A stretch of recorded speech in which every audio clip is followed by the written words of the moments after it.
our darling state, so that there will be a kind of football fiesta, a kind of ecosystem about footballing, and to develop our football culture in the state. And speaking to the situation at hand, fine, a game is either won or you lost. In one scenario, you draw.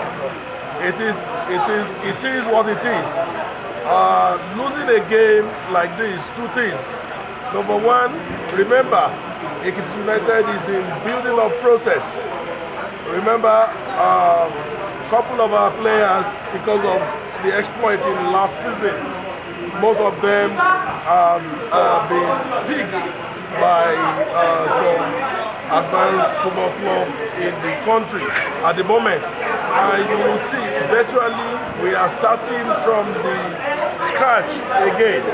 So you don't expect anything less, because these are boys just coming up together. Most of them are just coming in barely a week. And like what we said, this competition is an opportunity to expose these guys and to actually give us a good leverage to see if they will fit in or not. And obviously, anybody who wants to play Ekiti United will always see it as if they are playing against the national team of Nigeria. So you don't expect anything less. Even though when you look at the past games that we played, it was not as that easy. So I give it to the Olumi guys for their head on, and I want to believe this is a real test for Ekiti United, and I'm very sure by the time we'll be playing the final, you will see a better team. But remember, we are still in the build-up process. We are still recruiting, and that is why we play this competition so that we can scout for more better legs.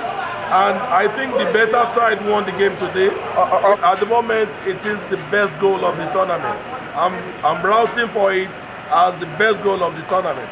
It is the best goal. All right, if opportunity comes for you to, in order to take this boy out of Olumi boys and take it to Ekiti United, will you do?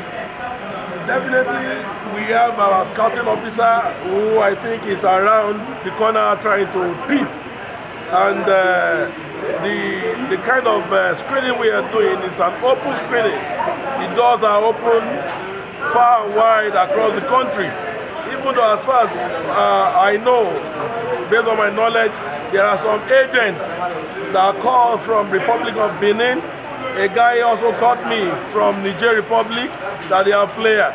An agent also called me from Australia, as far as Australia, that they have good players. So the government and the Honorable Commissioner of Youth and Sport, Pastor Mike Awupetu, gave us a blank check to throw the screening open. So everybody are welcome, but with certain level of discipline. Because you just want people anyhow. All right. Before we go, my last question for you is that now with the set of players playing in Ekiti United, now as that have just played this final, the game that we just concluded, do you have prospect in them of leading Ekiti United to the Premiership level? Definitely, like I said, it's a more technical question. You understand, and we are still in the build-up process. Like I told you, so we'll meet at the management level and at the technical level to see who and who that can make the list. But remember, these are guys that are just coming together. We have not actually started blending them. You understand? So it's like we are starting from the scratch. So you never can say. You never can say at the moment.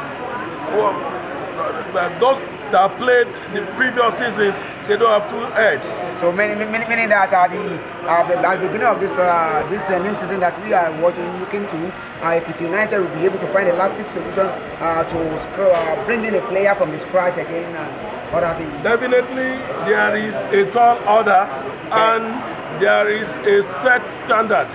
Now, in the last season, we played at the round of 16 at the FA. So it's a standard that we must beat this season. And remember, we played at Super 8, which has never happened in the history of Ekiti State. as a football body. So absolutely, we are